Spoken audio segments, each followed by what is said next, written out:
ഇപ്പോൾ നൽകാൻ കഴിയുന്ന ഏറ്റവും പ്രധാനപ്പെട്ട ഒരു വാർത്ത തമിഴ്നാടിൻ്റെ ബി.ജെ.പി. അധ്യക്ഷൻ അണ്ണാമലെ രാജിവെക്കുന്നു എന്നുള്ളൊരു പ്രധാനപ്പെട്ട വാർത്ത തന്നെയാണ്. കഴിഞ്ഞ ദിവസം അമിത്ഷായുമായി അണ്ണാമലെ ചർച്ച നടത്തിയിരുന്നു. അതിനിടയിൽ പളനിസ്വാമിയുമായിട്ടും അണ്ണാമലെ ചർച്ച നടത്തിയ വാർത്തകളും പുറത്തു വരുന്നുണ്ട്. ഏതായാലും ഇപ്പോൾ നടക്കുന്ന ഒരു നീക്കം തമിഴ്നാട്ടിൽ AIADMKയും ബി.ജെ.പിയും പഴയതുപോലെ NDA സഖ്യമായി മത്സരിക്കാനുള്ളൊരു നീക്കമാണ്. ഇവിടെ ഈ ഒരു ജാതിയിൽ തന്നെ വരുന്ന രണ്ട് നേതാക്കളാണ് പളനിസ്വാമിയും അണ്ണാമലയും. അതുമാത്രവുമല്ല, ഈ കൊങ്കനാട് മേഖലയിൽ നിന്ന് വരുന്നതാണ് രണ്ട് നേതാക്കളും. അതുകൊണ്ട് തന്നെ അതിൽ നിന്ന് ഒരു നേതാവിനെ നിലനിർത്തിക്കൊണ്ട് മറ്റൊരു നേതാവിനെ ദേശീയ തലത്തിലേക്ക് ഉയർത്തുകയാണ് ബി.ജെ.പിയുടെ ലക്ഷ്യമെന്നാണ് പുറത്തു വരുന്ന വിവരം. അണ്ണാമല ഇതിനെക്കുറിച്ച് പ്രതികരിച്ച് താൻ പാർട്ടിയുടെ ഒരു ഉറച്ച കേഡറാണെന്നും പാർട്ടി നിശ്ചയിക്കുകയാണ് തൻ്റെ റോളെന്നും ഇതൊന്നുമില്ലെങ്കിൽ പോലും താൻ ഒരു ഉറച്ച കേഡറായി തൻ്റെ ലക്ഷ്യത്തിന് വേണ്ടി മുൻപോട്ട് പോകുമെന്നുമാണ് അണ്ണാമല പറഞ്ഞത്. ദേശീയ നേതാക്കൾ പറയുന്നത് അണ്ണാമലയുടെ ആ ഒരു സേവനം മറക്കാൻ കഴിയില്ല.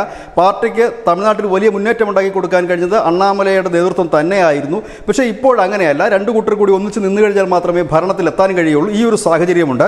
ഇവിടെ അണ്ണാമലയ്ക്ക് പകരമായി ബി.ജെ.പിയുടെ തെക്കൻ മേഖലയിൽ നിന്നുള്ള MLAയും തേവർ വിഭാഗത്തിൻ്റെ ഒരു നേതാവുമായ നൈനാർ നാഗേന്ദ്രയാണ് പുതിയ പ്രസിഡന്റായി വരുന്നത് എന്നുള്ളൊരു പ്രധാന വാർത്ത കൂടി ഇതിനോടൊപ്പം വരുന്നു. കാരണം ഈ കൊങ്കനാട് മേഖലയിലാണ് ബി.ജെ.പിക്ക് വലിയ സ്വാധീനമുള്ളത്.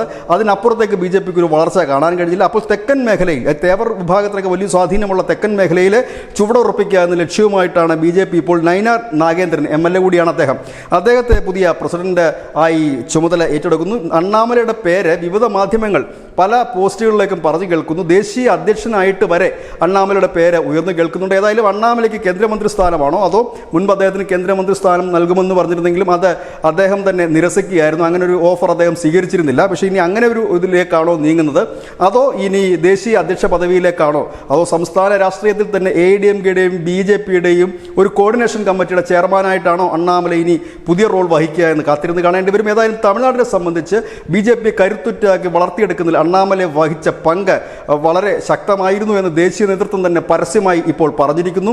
ഒപ്പം തന്നെ വരും നാളുകളിലും അണ്ണാമലയുടെ സാന്നിധ്യം തമിഴ്നാട് ഉണ്ടാകുമെന്ന് കൂടി പറയുമ്പോൾ എന്താണ് ഇനി അണ്ണാമലയുടെ അടുത്ത റോള് എന്നുള്ള ചർച്ചകളും ഉയരുന്നു. News desk news India Malayalam.